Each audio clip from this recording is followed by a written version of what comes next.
लजपाल ते सखी सदान वाले अपने वल उधार नहीं रहन देंदे। लजपाल सखी सदान वाले अपने वल उधार नहीं रहन देंदे। नजरां नाल शफा वरतान जेड़े ओ बस्ती विच बीमार नहीं रहन देंदे ते जेड़े नाज उठान मुसाफरां दे रस्ते विच ओ खार नहीं रहन देंदे। नबी पाक तो मंगिए जो साकी कमी कोई सरकार नहीं रहन देंदे।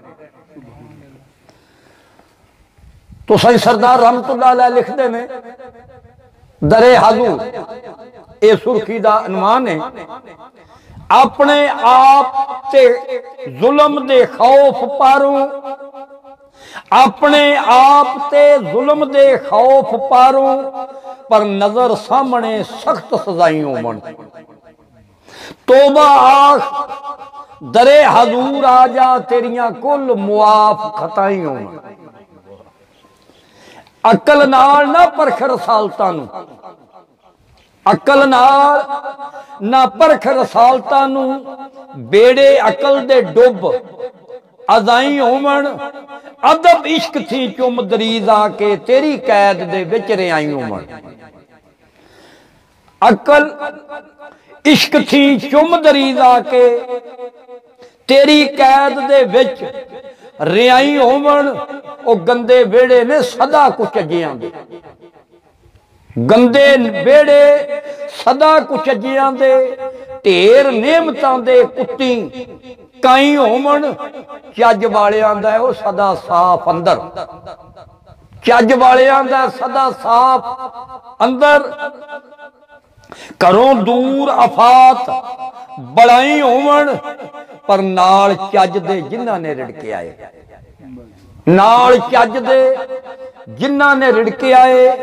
भांडे साफ भरे कन्ना ताई होवन। बर्तन सखने सदा कुचजियां दे, बर्तन सखने सदा कुचजियां दे, बर्तन सखने सदा कुचजियां दे। भावें लख खाने मज्जी गाई होवन। ओवे साहिब दुआ हथ दामन क्यों ना फेर मंजूर। दुआई होवन कोई नहीं बदां दा ना जुनाब लैंदा। ओ चरचे चंगियां दे थाई थाई होवन। खासा नाल जे हाल दा हाल पाइए क्यों ना हाल ते आम अताई होवन। ओ ना खौफ नहीं साईं सरदार मासा ओ पिछू जागदे जिन्हां दे साईं होवन। तो मेरी सरकार आंदे ने राह ते कुल्ली फुल चुनन दी तलब जे कलब होवे, फुल चुनन दी तलब जे कलब होवे। पहला कंडियां दी कलम लाई दी। मक्खन रिड़क के लैन दी लज़त होवे। जाग ला के दही जमाई दी। मक्खन रिड़क के लैन दी तलब होवे। जाग ला के दही जमाई दिए। खेतों जिनस दे बोल दी तलब जे कर फिर वाह वाह बरियाल बनाई दी। गंज दौलतां खटने बटने लई ज्ञान मेहनतां विच खपाई दिए। सिर ते इल्म दस्तार सजावने लई पहला मार उस्ताद दी खाई दी। सिर से इल्म दस्तार सजावने लई पहला मार उस्ताद दी खाई दिए। नफा खटना बिच बाजार होवे फिर धो मांज के जिनस टकाई दिए। गैर साड़ने लई वजूद विचों, गैर साड़ने लई वजूद विचों भट्ठी जिक्र ते फिकर दी ताई दिए। तू तू दा वजदा साज अंदर जदों अंदरों मैं मटाई दिए।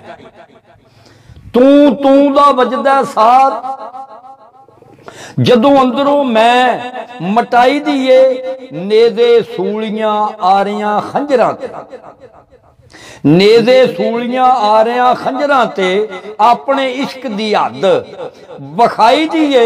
पर चिखा झल के मर्द बलाल वांगो खाकी जिन, चिखा झल के मर्द बलाल वांगो खाकी जिस्म दी खाक पकाई दिए खासा सामने रज के रो लीए खासा सामने रज के रो लीए आमा विच ना रमज उल्टाई दिए तलब यूसफी हुसन सरदार जेकर फेर राह उत्ते कुल्ली पाई दिए